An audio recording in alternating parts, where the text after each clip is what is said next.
Good morning. Thank you for the introductions. And I'm going to try to refrain from getting too emotional today because there's some pieces to the project that pertain to, as Linda mentioned this week. So you'll just bear with me, please.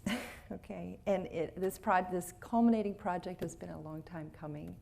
And I think for good reason. I'm an instructor of probably, over the course of a year, I probably instruct about 100 to 120 students in the art of drawing and watercolor primarily with children and adults. And so this project is based on my experience as an art instructor and the observations I've made as kind of a mentor to them. And the final project, as it's coming to completion, has taken information from 12 selected participants, and then from those 12 that agreed to be a part of my project, I then moved to take 3 of them to a case study level.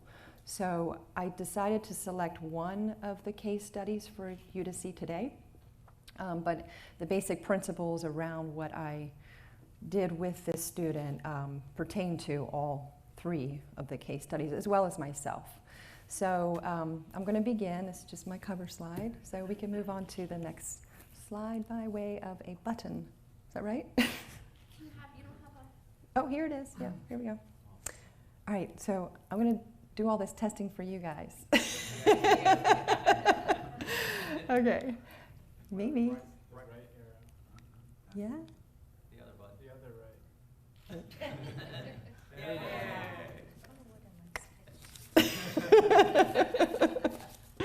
Okay, so this piece here is a lovely multimedia piece created by one of the fiber mixed media artists at our art center.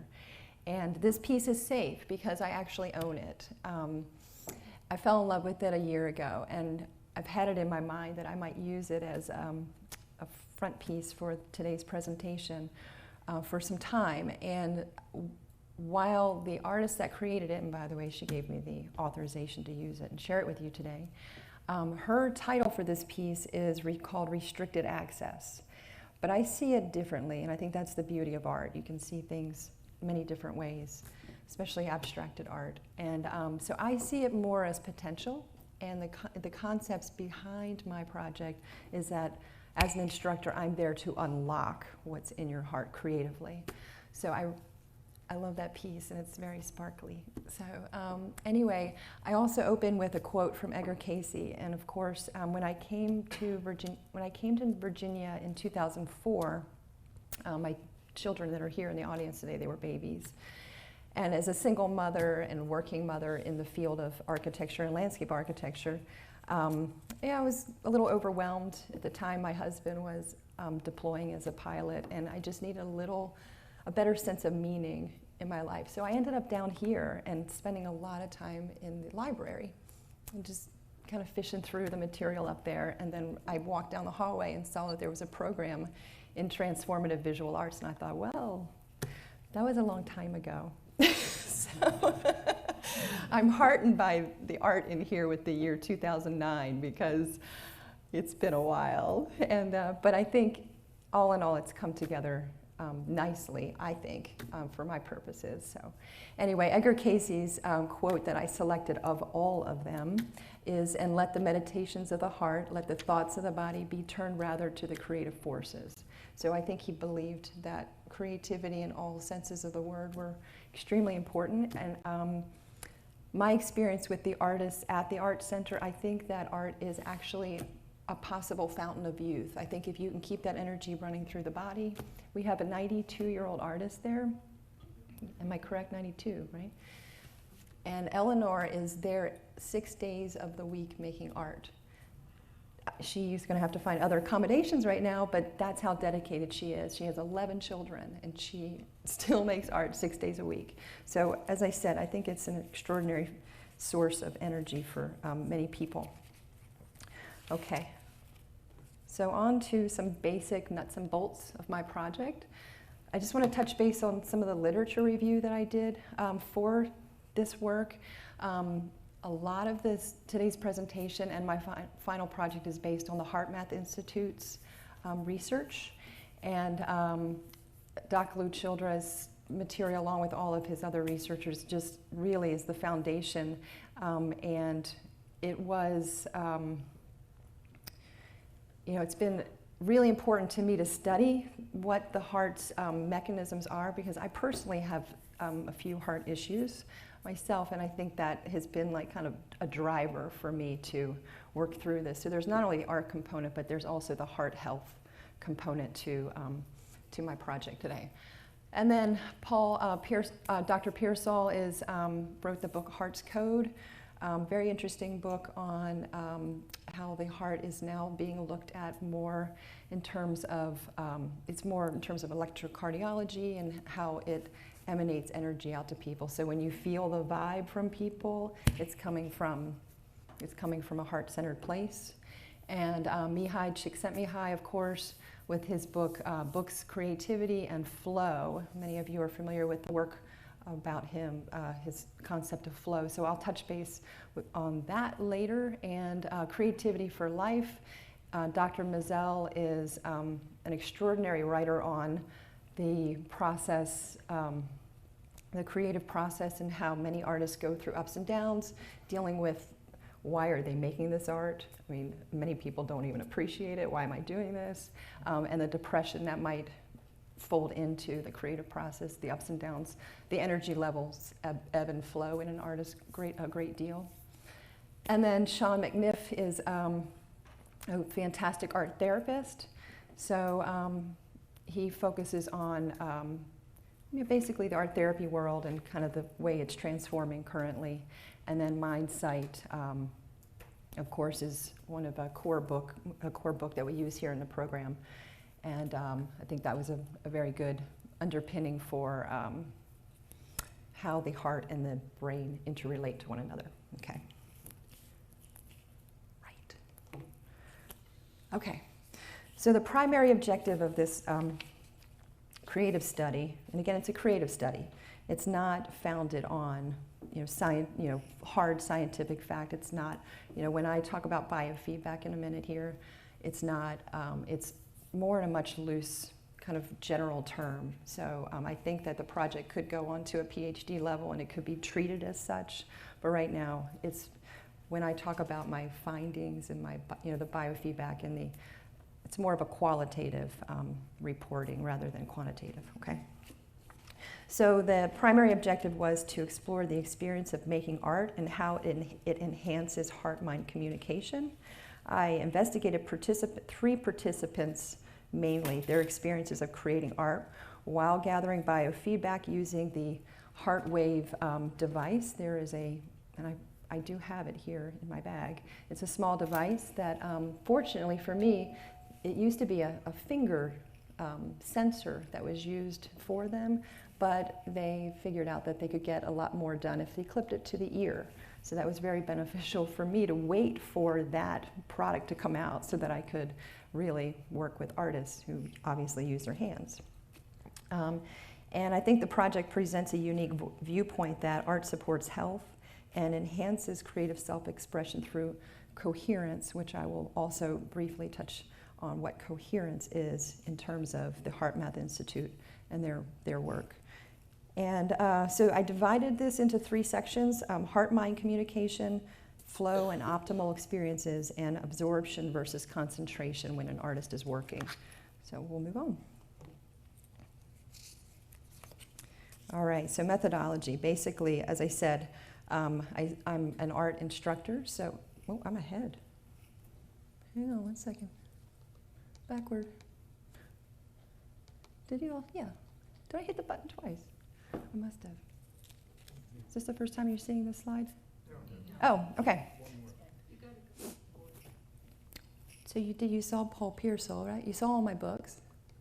You saw all that, right? Yes. And then I flipped that. Okay. I'm sorry. I'm not looking at the screen.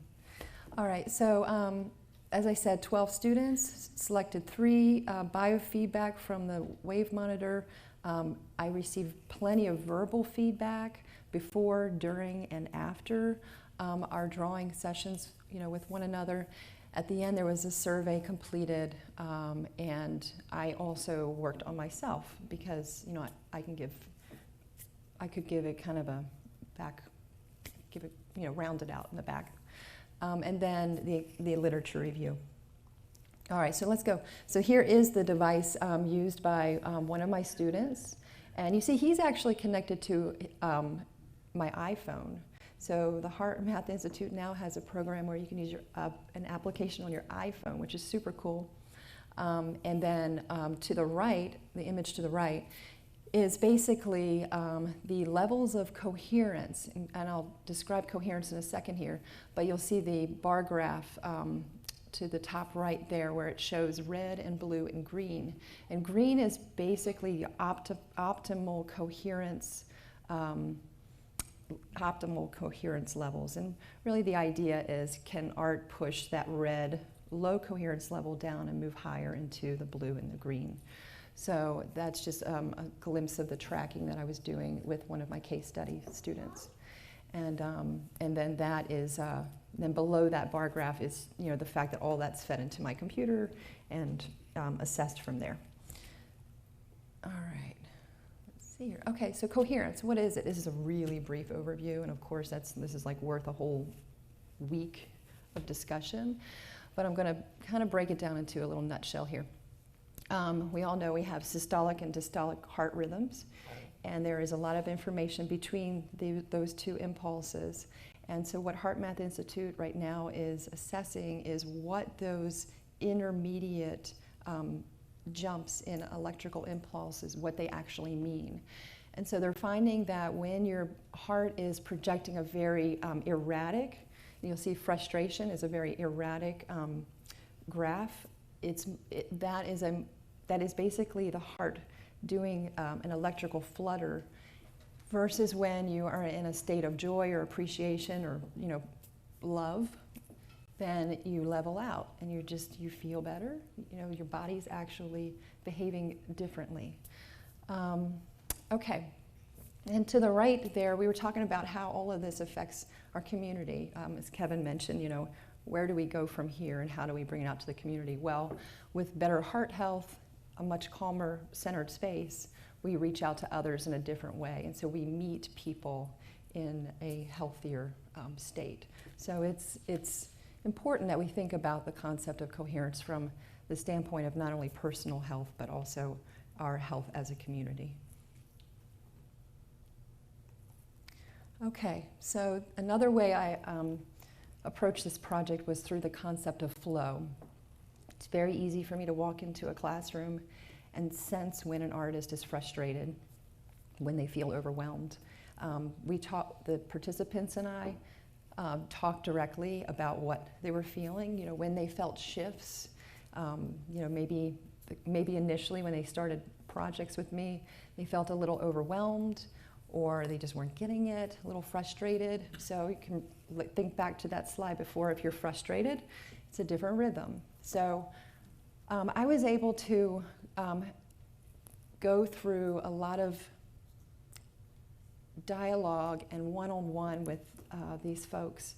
And what I was gathering and what they were thrilled to see was those moments when they were in a state of timelessness, and time just passed by, and they were having fun, that there was actually this, they agreed that their anxiety was kept low, and boredom was kept at a minimum. And there was just kind of this sweet spot. If I can get my students in that sweet spot, then they create the most incredible art. And I'm not presenting much of their art today other than my one case study, Ashton. I've kind of highlighted her work, but their work becomes much more effortless and free-flowing rather than contrived and appearing to be created through difficulty. So gathering informational flow was basically done by interview and survey before, during, and after classes with me. Okay, and one more point I want to make is that artists tend to create in one or two states. One is absorption and the other is concentration. And what I found is that And I'm basically going to, we're just going to read through this slide because I think it's worth the information. But according to Dr. Mazel, artists have available to them 2 working states of consciousness while making art, and this includes absorption and concentration, and each feels qualitatively different. When artists are absorbed, they are lost in time and space and oblivious to their surroundings. As the instructor behind me on my Sunday classes, he comes in at 3 o'clock and class should have ended at 2:30, and my students are still working and they don't want to leave. I think he can confirm that for me in the audience. So this is the trance state, and it's the state that's valuable as inspiration flows from it. And concentration, in contrast, is a much more effortful state, where the artists force themselves to concentrate, especially when they feel no particular inspiration and really have no desire to work. So 2 completely different places, and it is that place where the artists that are professional have to forge through, because it's not always going to be fun and exciting. Sometimes a project has to be done for commission, and they just have to push themselves through that. So it's not always fun. So okay, so let's move on to Ashton. That's Ashton there. Okay, so Ashton is my case study for today. Excuse me. She is currently 17 years old, and her folks were very excited for me to work with Ashton. She has significant hearing impairment and has bone implanted hearing aids. She also has speech impediments, mainly resulting from a cleft palate issue at birth, as well as cardiac issues. And all of those things have been remedied by surgery early on, but she still has difficulty expressing herself. I think she's working through self-esteem issues, and among other things, she still deals with plenty of health issues. And so I decided to focus on her today because her level of energy, you'll see she's just so absorbed in her work. I mean, just the pictures alone that I'll share, it was inspiring enough for me to choose her specifically. And I think her parents are pretty thrilled by that. Okay, let's see here. So this is a little bit of Ashton's experience with me over the course of the year. And one of the first coherence recordings I took of her in 2013 shows that she has, there are different levels of challenge when you're using this heart math monitor. And so I started her out easy. And she was getting a pretty good recording. You see she's got a high, you see that green and blue section up there. And this was an early on recording when we first started out as a student, in our student-instructor relationship. Her heart rate was about 92 on the average with the recordings I was taking. And over, I think it was about 8 months of time, her graphs started looking much smoother. You see the bottom graph. And her heart rate actually went down 9 beats per minute. So she was much calmer, more relaxed, and she was getting such, and you'll notice that she has less green in high coherence, but you have to realize that I jumped her to a higher testing level. So she's getting much more coherence at a higher level. And so you see her in this image here, she's actually working with the clip to her ear and recording into my computer. She was totally oblivious to all of that, which is that was pretty consistent with most of the artists I work with. They actually wanted to know what was going on. So it wasn't like a white coat lab kind of they weren't intimidated. They were excited to find out what was happening. Okay, so here's some observations. Okay, when she was introduced to new materials, unlike many adults that get nervous about starting new things, she could, she just rolled right into it. She just had so much fun, and she had, I think it was that kind of open-heartedness that allowed her to tap into this higher coherence level. And let's see, resting heart rate was improved. She seemed to be much more, she'd walk in and as soon as you put her at the easel, she just appeared so relaxed and having fun. And so she noted that she felt that sense of timelessness, and it would happen to me just in watching her. So here we go.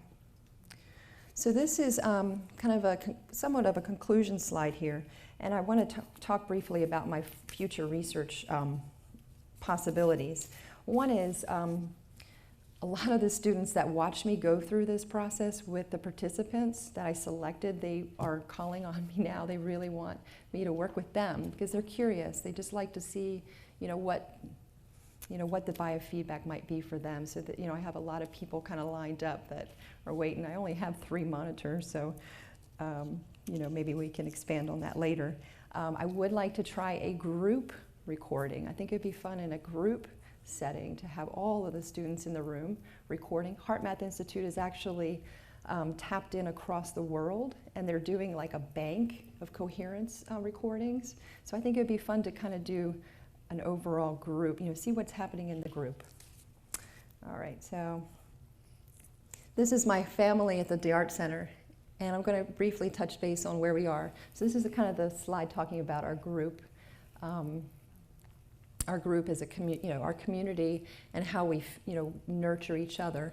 And I want you to look at that back right glass behind my head, and I'll show you what it is now. That is what it is now. So, yeah. Let's go back to a better slide. So that's where it's going next. Okay. And I think that I'm very proud of the artists that I've been working with this past week. They have been much more calm and resilient than I ever expected a group of people to be. And maybe it has to do with the fact that it's about our art and a place where we're centered and we respect that in one another.